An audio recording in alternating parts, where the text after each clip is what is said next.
Hello everyone, welcome to my channel simplify law with Priya. मेरा नाम प्रिया है और आज का हमारा टॉपिक है Indira Sahani versus union of India 1993। तो ये सेकंड पार्ट है उस वीडियो का जो मैंने पहले ही अपलोड की थी इस केस के ऊपर। उस पहले वाली वीडियो में मैंने इस केस का बैकग्राउंड बताया है और ये बताने की कोशिश की है कि इस केस को इतना इम्पोर्टेंट क्यों समझा जाता है और इस केस ने कौन सी एम्बिग्यूटीज को, कौन सी अनसर्टेनिटी को दूर किया था। तो इस वीडियो को देखने से पहले आप वो वीडियो ज़रूर देखना अगर आपने नहीं देखी है। तो चलिए, हमारी सेकंड कैटेगरी है Indira Sahani versus union of India. First category मैंने प्रीवियस वीडियो में एक्सप्लेन करी थी। तो इस केस का बैकग्राउंड कुछ इस तरीके से है। आर्टिकल 340 में प्रेसिडेंट के पास पावर है इन्वेस्टिगेट करने की condition of the backward classes. Article 340 जो इंडियन कॉन्स्टिट्यूशन का है वो प्रेसिडेंट को ये पावर देता है कि वो इन्वेस्टिगेट कर सके कि बैकवर्ड क्लासेस की कंडीशन क्या है। अब प्रेसिडेंट ये इन्वेस्टिगेशन खुद तो करेंगे नहीं, इसके लिए उन्हें एक कमीशन अपॉइंट करने की पावर है और ये बोलता है article 340 of the Indian constitution. तो ऐसा ही हुआ, प्रेसिडेंट ने एक कमीशन अपॉइंट किया जिसका नाम था काका कालेलकर कमीशन। तो इस कमीशन को बोला गया था कि आप रिपोर्ट प्रेजेंट करो, एक रिपोर्ट बनाओ, उसको सबमिट करो जिसमें कि आपको ये बताना है कि बैकवर्ड क्लासेस कौन है।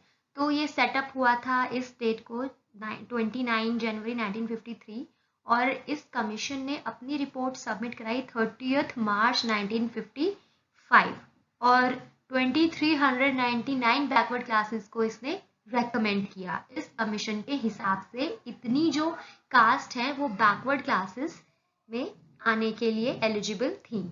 तो लेकिन कुछ हुआ नहीं, ये रिजेक्ट कर दिया गया, इस रिपोर्ट को रिजेक्ट कर दिया और उसके बाद सेकेंड बैकवर्ड क्लासेस कमीशन बना। प्रेसिडेंट ने दूसरा कमीशन बनाया, उसको ये कहा कि आप रिपोर्ट प्रेजेंट करो under the chairmanship of BP Mandal. ये कमीशन सेटअप हुआ और इस कमीशन को कहा गया to determine the criteria of for defining the socially and educationally backward classes. इस कमीशन को कहा कि आपको सिर्फ वो जो बैकवर्ड क्लासेस है उनको रेकमेंड ही नहीं करना है, आप किस बेस पे कर रहे हो उस बेस को भी बताना है, किस क्राइटेरिया पे आपने पर्टिकुलर कास्ट को बैकवर्ड क्लास समझा। और दूसरा, इस कमीशन को कहा गया to examine the diversity of providing for reservation की मतलब कि रिजर्वेशन जो पब्लिक सर्विस पोस्ट पे होगा उसकी डाइवर्सिटी को भी एग्जामिन करना है।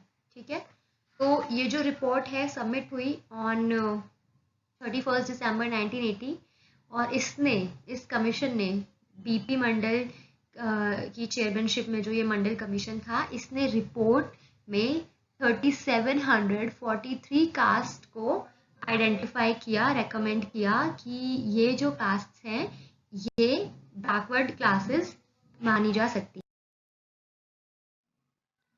तो क्या हुआ था कि ये जो रिपोर्ट थी ये इम्प्लीमेंट नहीं हो पाई थी और जो गवर्नमेंट है due to the internal disturbance वो क्या हो गई थी, वो कोलैप्स हो गई थी और फिर Congress came into the force. ये जो जनता दल था ये कोलैप्स हो गया था और उसके बाद कांग्रेस आया फोर्स में, headed by the prime minister Indira Gandhi. 1989 में क्या हुआ कि फिर से जनता दल दोबारा से फोर्स में आई और प्राइम मिनिस्टर वीपी सिंह ने ऑफिस मेमोरेंडम इशू किया। ठीक है, 8 अगस्त 1990 में और इम्प्लीमेंट किया द मंडल कमीशन रिपोर्ट को। जो कमीशन ने रिपोर्ट सबमिट की थी उस रिपोर्ट को अब जाके 1989 में इम्प्लीमेंट करने के लिए एक ऑफिस मेमोरेंडम इशू किया प्राइम मिनिस्टर वीपी सिंह ने। तो जब इस रिपोर्ट को इम्प्लीमेंट किया, ठीक है, कोर्ट ने, तो एंटी रिजर्वेशन मूवमेंट स्टार्ट हो गए, बहुत इम्बैलेंस हो गया सोसाइटी में। इसको बोला गया कि ये इन्फ्रिंजमेंट है ऑफ फंडामेंटल राइट्स का, सभी को इक्वल अपॉर्चुनिटीज़ मिलनी चाहिए। ठीक है, और इक्वालिटी का जो राइट आर्टिकल 14 में है, सबको सेम फुटिंग पे देखना है, मतलब इन्फ्रिंजमेंट फंडामेंटल राइट्स का बताया गया इसको। और जो स्टूडेंट्स थे उन्होंने बहुत प्रोटेस्ट किए, कहा जाता है कि अपने आप को उन्होंने बर्न भी कर लिया था ड्यू टू दिस रिपोर्ट। तो इस रिपोर्ट को बिल्कुल भी जनता का सपोर्ट नहीं मिला था। फिर दोबारा से जनता दल कोलैप्स्ड हो जाती है और उसके बाद कांग्रेस दोबारा से पावर में आती है और उसने कांग्रेस दोबारा से कुछ माइनर चेंजेस के साथ इस रिपोर्ट को दोबारा से इम्प्लीमेंट कर देती है। ठीक है, थोड़े बहुत चेंजेस आते हैं, बाकी कोई चेंजेस ज़्यादा इसमें था नहीं और इस रिपोर्ट को एज इट इज़ इम्प्लीमेंट कर दिया जाता है। तो इस रिपोर्ट के अगेंस्ट एक रिट पिटीशन फाइल करते हैं इंदिरा साहनी, जो कि न्यूज़पेपर एडिटर थे इन दिल्ली। ये मंडल कमीशन की रिपोर्ट थी, इसलिए इस केस को ये चेयरमैनशिप में हुई थी बीपी मंडल की और इसीलिए इसको मंडल कमीशन भी कहा जाता है, मंडल कमीशन रिपोर्ट, और इसीलिए इस केस को भी मंडल कमीशन केस भी बोला जाता है। और जो इंदिरा साहनी थे उन्होंने रिट पिटीशन फाइल करी थी क्योंकि दुनिया भर में, देश भर में प्रोटेस्ट चल रहे थे, कोई भी इस रिपोर्ट के फेवर में नहीं था, तो सभी के बिहाफ पर एक रिट पिटीशन फाइल की गई थी बाय द इंदिरा साहनी, जो कि न्यूज़पेपर एडिटर थे इन दिल्ली में। आगे देखते हैं। ओरिजिनली ये जो केस है 5 जजेस बेंच के पास गया था, उन्होंने स्टे ऑर्डर लगाया था अंटिल द फाइनल डिस्पोजल, और ये केस फिर रेफर हुआ 9 जजेस बेंच को और 6:3 से मेजॉरिटी में इसका डिसीजन आया। क्या क्या क्वेश्चन रेज हुए थे देखते हैं। फर्स्ट क्वेश्चन था, can backward classes divide into more socially and educationally backward classes, जो कि MR बालाजी में बोला गया था नहीं, ये डिवीजन वैलिड नहीं है। जब 18% का हमने प्रीवियस वीडियो में देखा था, बहुत सारे इंपॉर्टेंट केसेस देखे थे, उनमें से एक केस था MR बालाजी में, उसको बोला गया था कि जो सब डिवीजन है वो परमिसेबल नहीं है, लेकिन इस केस में बोला गया था कि yes, sub division can be possible, it is permitted. और इसको परमिशन देते हुए इसका बहुत ही अच्छा रीजन भी दिया था कोर्ट ने। उन्होंने ये कहा था, मेजॉरिटी ने ये हेल्ड किया था कि ये जो रिजर्वेशन है ना, ये सभी को सेम फुटिंग पर लाने के लिए है। इसका कोई मोटिव ये नहीं है कि बैकवर्ड क्लासेस बहुत ज़्यादा डेवलप हो जाए और जो ऑलरेडी एडवांस सेक्शन है वो नीचे चले जाए। नो, इसका एक सोल रीजन यही है कि सभी को सेम फुटिंग पे लाया जाए। तो जो सोशली एजुकेशनली बैकवर्ड क्लासेस में भी और ज़्यादा सोशली एजुकेशनली बैकवर्ड है, उनको तो उतना बेनिफिट नहीं मिल पाएगा, और रिजर्वेशन का ज़्यादा बेनिफिट तो वही लोग ले लेंगे जो सोशली एजुकेशनली बैकवर्ड क्लासेस में थोड़े से एडवांस हैं। फॉर एग्जाम्पल, अगर मैंने सपोज वीकर सेक्शन और एक साइड है स्ट्रॉन्गर सेक्शन, ठीक है, तो जो वीक है उनमें कुछ और भी ज़्यादा वीक हो सकते हैं, तो उनका क्या, जो और भी ज़्यादा वीक है, अब उनको तो सभी को एक कैटेगरी में दे के डाल के और एक जैसा रिजर्वेशन दिया जाएगा, जबकि उनको और ज़्यादा मिलना चाहिए क्योंकि वो और ज़्यादा वीक है। तो यही बहुत अच्छा रीज़न कोर्ट ने दिया और ये कहा गया कि sub division is very very important. Court ने हेल्ड किया division of backward classes into more backward classes is necessary, and it was held that the classification is necessary to help the more backward classes.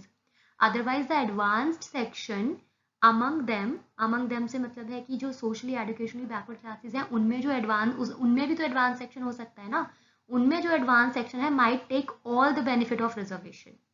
ठीक है, तो अगला question raise हुआ, which castes are backward classes and what is the criteria. ये जो जिन भी cast को आप बैकवर्ड क्लासेस में डाल रहे हो, किस क्राइटेरिया पे डाल रहे हो, ये भी एक बार बताओ। तो कोर्ट ने हेल्ड किया, मेजॉरिटी ने हेल्ड किया कि socially and educationally backward classes can be classified on the basis of caste and not only on economic basis. कहने का मतलब है कि वो कास्ट जिनको सोशल लेवल पर बहुत लंबे टाइम से नेग्लेक्ट किया जा रहा था, इक्वल अपॉर्चुनिटीज़ नहीं दी जा रही थी, उन लोगों से भेदभाव किया जा रहा था सोशल लेवल पर, हमारी सोसाइटी में ही जिन भी कास्ट से भेदभाव किया जा रहा था बहुत लंबे समय से, वो सारी कास्ट बैकवर्ड क्लासेस हैं, क्योंकि उनको लंबे समय से कोई अपॉर्चुनिटी नहीं मिल पाई अपना टैलेंट दिखाने के लिए और अपने आप को प्रूव करने के लिए, उनको एडवांस्ड बनने ही नहीं दिया गया। तो वो सभी कास्ट जिनके साथ ऐसा हुआ है ऑन द सोसाइटल लेवल वो सभी बैकवर्ड क्लासेस हैं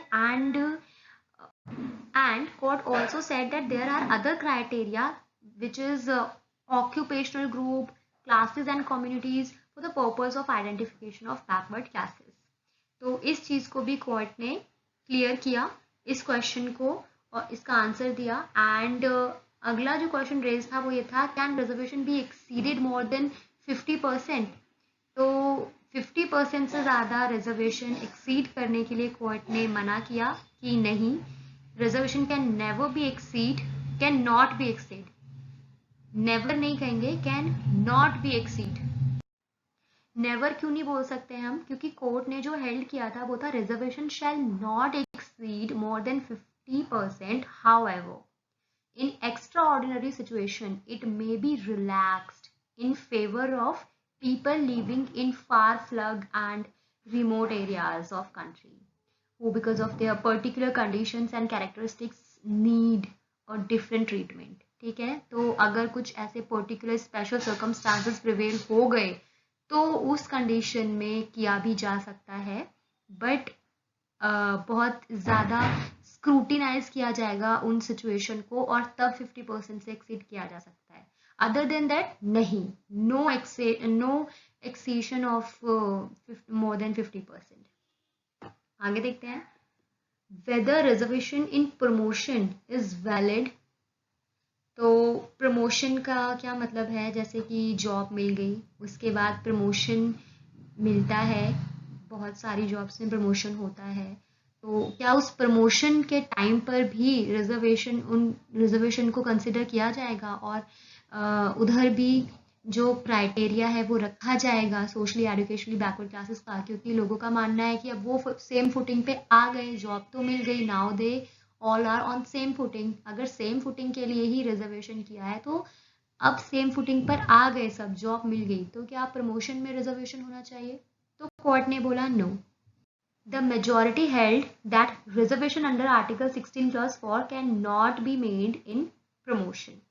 आगे देखते हैं whether 16 Clause 4 is an exception of 16 Clause 1. क्या 16 Clause 1 जो कि ये बोलता है कि सभी को इक्वल अपॉर्चुनिटी मिलेगी और सभी को सेम ट्रीटमेंट मिलेगा और कोई डिस्क्रिमिनेशन नहीं होगा, तो ये 16 Clause 1 को क्या हम इस 16 Clause 4 को एक्सेप्शन मान लें इसका, क्योंकि 16 Clause 4 में तो डिस्क्रिमिनेशन हो रहा है, तो क्या इसको एक्सेप्शन मान लें 16 Clause 1 का? तो कोर्ट ने बोला ये कोई डिस्क्रिमिनेशन नहीं है. कोर्ट ने बोला ये कोई किसी भी तरीके का डिस्क्रिमिनेशन नहीं है. आर्टिकल 14 जो है इंडियन कॉन्स्टिट्यूशन का वो ये बोलता है कि इक्वालिटी अमंग द इक्वल्स. ठीक है, जो इक्वल है नहीं उनके साथ इक्वालिटी नहीं, इक्वालिटी अमंग द, जो लोग इक्वल है ही नहीं उनके साथ अगर आप इक्वालिटी दिखा रहे हो तो इक्वालिटी नहीं है वो, क्योंकि इक्वालिटी अमंग द इक्वल्स हो सकती है. तो डिस्क्रिमिनेशन जो वर्ड यूज किया गया है, नो डिस्क्रिमिनेशन, वो बिल्कुल सही है और उसका कोई एक्सेप्शन नहीं है. तो 16 Clause 4 भी उसका एक्सेप्शन नहीं है, क्योंकि डिस्क्रिमिनेशन अमंग द इक्वल्स नहीं किया जाएगा. बट अगर इक्वल करने के लिए आप कोई रूल बना रहे हो, किसी दो कम्युनिटी को इक्वल करने के लिए रूल बना रहे हो, तो आपको जो पिछड़ा हुआ वर्ग है उसको थोड़ा एडवांस में लाने के लिए उसको थोड़ा पुश करना ही पड़ेगा, तो वो कोई डिस्क्रिमिनेशन नहीं हुआ. अगला क्वेश्चन था what is the applicability of creamy layer. Now what is creamy layer?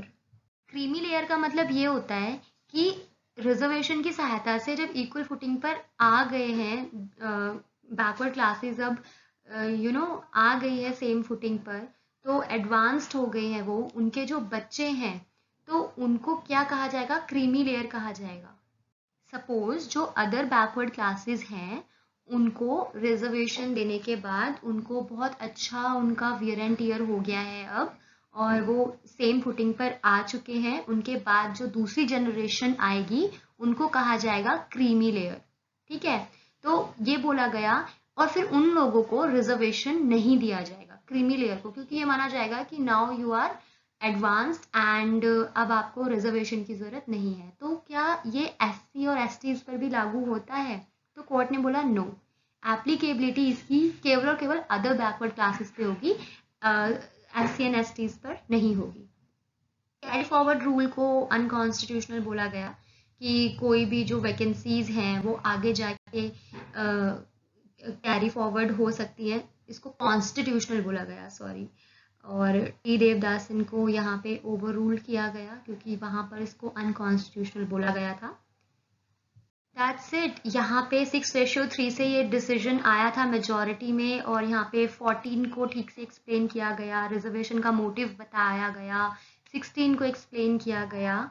और अब देखते हैं ये जो जजमेंट आया इसके बाद क्या क्या आगे हुआ, जो कि हमारी थर्ड कैटेगरी होने वाली है।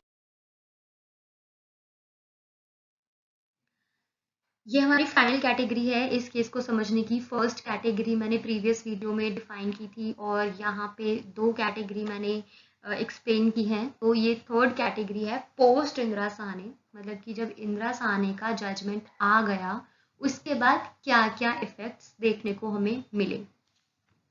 तो इस केस में हमने देखा था इंदिरा साहनी में कि प्रमोशन में रिजर्वेशन देने के लिए कोर्ट ने मना कर दिया था। ये कहा था कि प्रमोशन में कोई रिजर्वेशन नहीं मिलेगा। तो पार्लियामेंट ने कॉन्स्टिट्यूशन को अमेंड किया, ठीक है। जब कोर्ट के डिसीजन से एग्री नहीं होती है पार्लियामेंट, तो कई बार अमेंडमेंट निकाल देती है, और ऐसा ही हुआ। अमेंडमेंट आई, 77th अमेंडमेंट थी ये, और ये बोला गया कि 16(4)(a) को 16(4)(a) को इंट्रोड्यूस करते हुए ये बोला कि प्रमोशन में भी रिजर्वेशन लगेगा। जब आप बेयर एक्ट देखोगे तो 16(4)(a) जो है वो 77th अमेंडमेंट से आया है, जो कि प्रमोशन को भी वैलिड बोलता है, रिजर्वेशन इन प्रमोशन को भी वैलिड बनाता है। और इस केस का जो ये वाला जजमेंट था प्रमोशन वाला, अब ये नहीं लागू होता है क्योंकि अब प्रमोशन में भी रिजर्वेशन है। एक और अमेंडमेंट हुआ 81st में, कैरी फॉरवर्ड रूल के ऊपर इसको बोला जाता है, और ये बोला गया कि जो अनफिल्ड वैकेंसीज है of the last year will not deem to be separate vacancies and state will not merge with the new vacancies. इसका क्या मतलब है? 81st अमेंडमेंट 2000 में आया था, जिससे ही 16(4)(b) को इंट्रोड्यूस किया गया, और ये कहा गया, एग्जाम्पल से समझते हैं।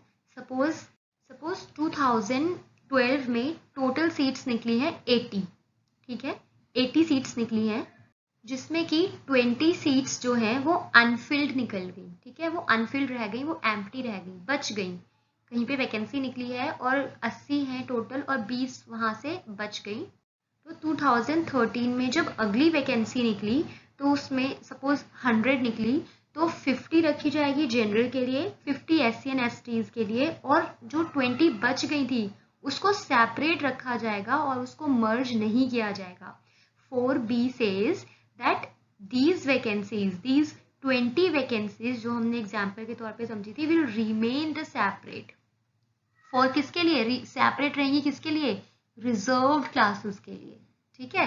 तो ये रिजर्व्ड क्लासेस के लिए सेपरेट रहेंगी। 50% तो वो मिल गया उनको, जैसे 100 सीट निकली 2013 में, तो 50 मिल गई जनरल को, 50 मिल गई SC STs को, और वो जो 20 बची हुई है वो भी उन्हीं के लिए है, उनको सेपरेट रखा जाएगा, मर्ज नहीं किया जाएगा। मर्ज मतलब कि आप जोड़ नहीं सकते कि टोटल आपने 120 निकाल दी कि जो पहले की बची हुई हैं 20 उनको भी जोड़ दो, 100 इस बार निकालने तो 120 निकल गई, नहीं, ऐसा नहीं होगा। तो ये बोलता है 4B जो कि आया था 81st अमेंडमेंट से। आगे देखते हैं, 85th अमेंडमेंट भी आई 2001 में, और जो ये था ऊपर वाला सेक्शन जो है 16(4)(a), इसी में इसने एक और इंट्रोड्यूस किया, एक चीज़ और ऐड की 2001 में, Veerpal Singh Chauhan versus union of India के केस से। आर्टिकल 4A में ये बोला गया है, जब आप डायरेक्ट देखेंगे 16 क्लॉज 4A में, 16(4)(a) में जो सेकेंड लाइन है, in matters of promotion with consequential seniority to any class, ठीक है। अब इसको भी ऐड किया गया 85th अमेंडमेंट से। अब ये क्या है, इसको भी हम एक एग्जाम्पल से ही समझ सकते हैं। सीनियोरिटी, कॉन्सिक्वेंटल सीनियोरिटी, अभी के लिए आप ये समझ लो सिर्फ कि 16(4)(a) में जो सेकेंड लाइन है वहाँ पे ये ऐड हुआ था, एडिशन हुआ था 85th अमेंडमेंट से, और ये बोला गया था कि कॉन्सिक्वेंटल सीनियोरिटी। अब इसका मतलब क्या है, सपोज रिजर्वेशन हुआ, सीट्स भर गई, जॉब मिल गई, ओके, अब वहां पे प्रमोशन होना है, ठीक है। अब प्रमोशन में भी रिजर्वेशन है, तो प्रमोशन में भी कंसिडर किया जाएगा सोशली एजुकेशनली बैकवर्ड क्लासेस को, जिनके पास रिजर्वेशन है उनको कंसिडर किया जाएगा। लेकिन अगर प्रमोशन इस बेस पे होना है कि एक्सपीरियंस किसके पास ज्यादा है, प्रमोशन हो गया, प्रमोशन से आप आगे आ गए, लेकिन जब उसके बाद ये देखा जाएगा कि एक्सपीरियंस किसके पास ज्यादा है, तो कौन काउंट होगा, जनरल क्लास वाला काउंट होगा, क्योंकि उसको प्रमोशन नहीं मिला, और उससे पहले किसको मिल गया, जो जो रिजर्व क्लास थी उसको पहले मिल गया। लेकिन एक्सपीरियंस तो जनरल क्लास वाले के पास ज्यादा है, बहुत सालों से जनरल क्लास वाला, जैसे कि सपोज 2018 में दोनों अपॉइंट हुए, 18 के बाद प्रमोशन हुआ, रिजर्व क्लास वालों को प्रमोट कर दिया गया। लेकिन अगर आप एक्सपीरियंस देखेंगे, प्रमोशन के बाद अगर आप एक्सपीरियंस देखेंगे तो किसके पास ज्यादा है, जिसका प्रमोशन नहीं हुआ, क्योंकि उसका प्रमोशन नहीं हो पाया उसकी, क्योंकि वो रिजर्व कैटेगरी में नहीं आता था।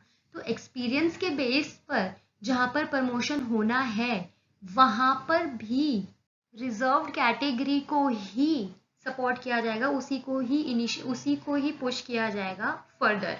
ये नहीं बोला जाएगा कि आपके पास एक्सपीरियंस नहीं है और आप तो रिजर्वेशन की वजह से प्रमोट हुए हैं, otherwise you don't have experience, और आपसे ज़्यादा एक्सपीरियंस तो उसको है जिसका प्रमोशन नहीं हुआ, ऐसी कोई बात नहीं बोली जाएगी।